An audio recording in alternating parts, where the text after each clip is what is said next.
Here, I've got a good one for you. Please tell This me. guy's name was Zach. Oh god, I knew it. You know what? Okay. No, dox this dude. Zach Moeller? Of course his name was Moeller. He said dox this guy. No, this guy... You ever seen someone that, like, looked like a squirrel? No. But, like, for real? No. I guess I have. It's Oswald's copy. Of Mickey's house, because he wanted everything. He just wants everything. Yeah. So we're in Toontown, which still exists in Disneyland, but is defunct in Disney World. Mm-hmm. Or Ostown here. I believe you do have a choice to make here. Yeah. There's that guy under the safe, right there. You can either, well, go ahead, speak to him. Yep. That's a pirate. Yeah, he's a pirate from Peter Pan.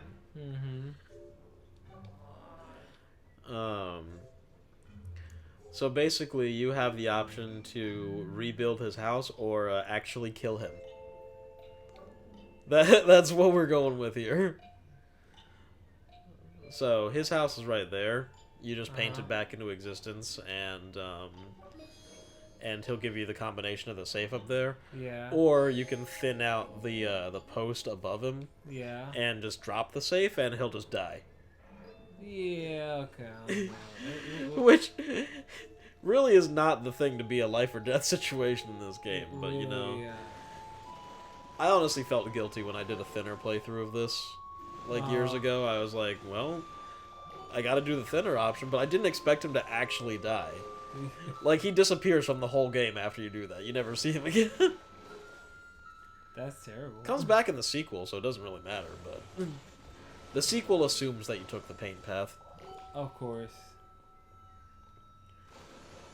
Which is kind of the issue that, like, I guess another issue I have is, like, the illusion of choice. Because, like, sure, what you're doing affects the world around you, but, like, you're still going to be good. Yeah. And, like, what this could have used is if there was a way to, like, if you had a save file of this game on your Wii, like, you have save data, and then you put in the second one, and it would remember your choices from this game, and move it on to the second game. Like, if you did an asshole playthrough, then it should reflect that when you go back. Like, no one's happy to see you again, all your choices are still there, it doesn't just assume that you took the good path. Yeah. Or, if the game is going to give you that choice, then it should not be so obvious that one is clearly the good option and the other one's the bad option. Right. Because you're still, like, saving the day. Because it's not organic at all. Yeah. Like, especially with the whole safe thing. There's, like, no reason to do it. Yeah. It's like, the guy gives you a very easy quest. It doesn't make it easier. It doesn't make it, like... Yeah. Anything like that. You want to go talk to Goofy's head? Oh, yeah, let's talk to Goofy's head. Where's Goofy's head? Behind you. Right behind me, like that. You just saw it, yeah. Right here? No, Goofy's actual head. No, Where? behind you. It's in front of the fountain. Oh.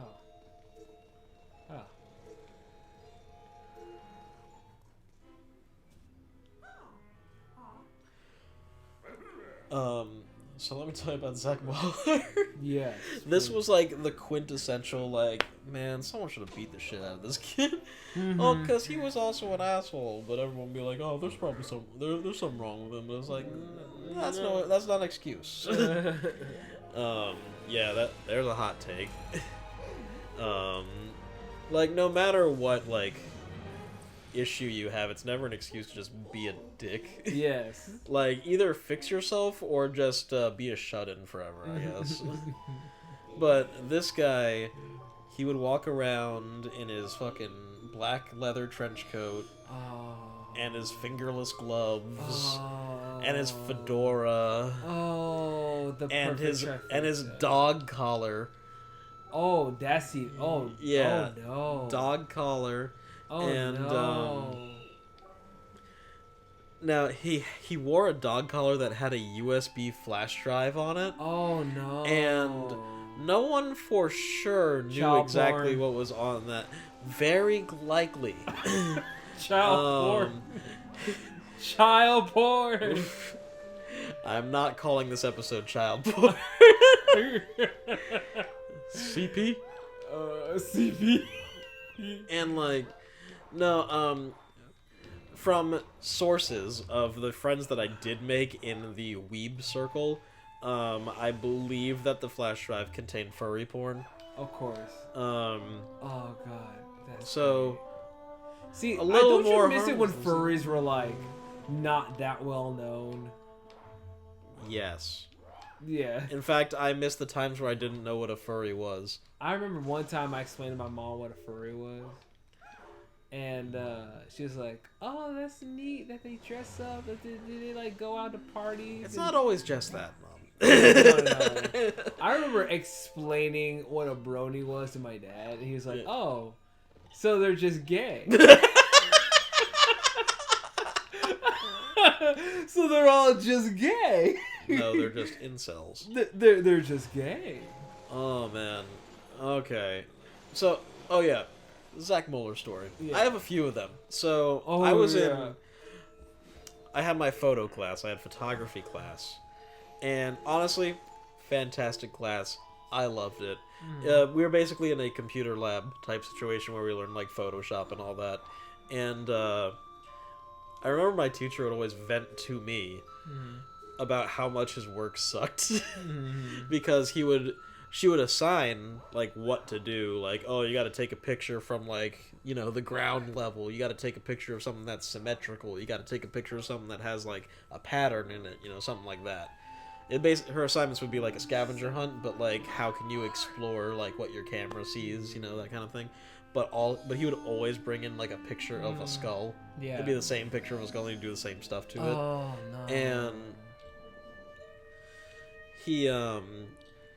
And he had this one computer that he'd sit at the whole time, and he'd try and give people advice. And he like one day, one girl made the wrong decision and sat in the wrong chair, and he threatened to cut her. Why? He was like, "That's my chair. If you don't," I think he said like, "If you don't get out of my chair, I'll gut you like a fish or something." And then like they found that he had like he always carried an X-Acto knife like in his bag, so they knew that he had like an X-Acto knife. I remember he was also removed from my middle school because of like a bomb threat or something. I wonder if he's dead now. Someone's probably killed him by now. Maybe he's killed himself. Oh my. That'd be almost a shame. Oh man. Okay. Oh, man. Now we're going to a dark place. now to lighten up the mood, I have a story of the first anime convention that I went to. Oh dear. Yes, and it was with my good old pal Jason Barron, the guy who says "baka" like unironically, and like I see. Baka. Yes, that's how he would say. Oh, I don't like that. It sounds like an orgasm. Baka. So, It's actually pronounced baka. Oh god. So, his first anime convention. We're there. He's dressed up as Gaara from Naruto. Me as this regular person. And this is my admitting of cringe, right? I'm just in there. I'm among the culture, seeing the weebs play LARP, and you know, seeing the weebs at play. Yes, exactly. And you know, occasional girl will go around with just full titties out, and I'm like, oh, okay, This is a cool place. yeah. And plus, it was 24 hours, so people will always be doing stuff. So I'll never forget though the first time I ever saw a furry. It was this one person in a wolf costume, but the wolf costume, it was like a white wolf, you know, anthropomorphized with jeans on. It had A giant abs. dick. And no, abs. There was probably a giant dick under it, but it had abs molded onto the suit, like a six-pack with like the fucking gutters and everything. Oh no! Like someone took the time to make fake abs for The V. the V. Oh my god, yeah. Oh.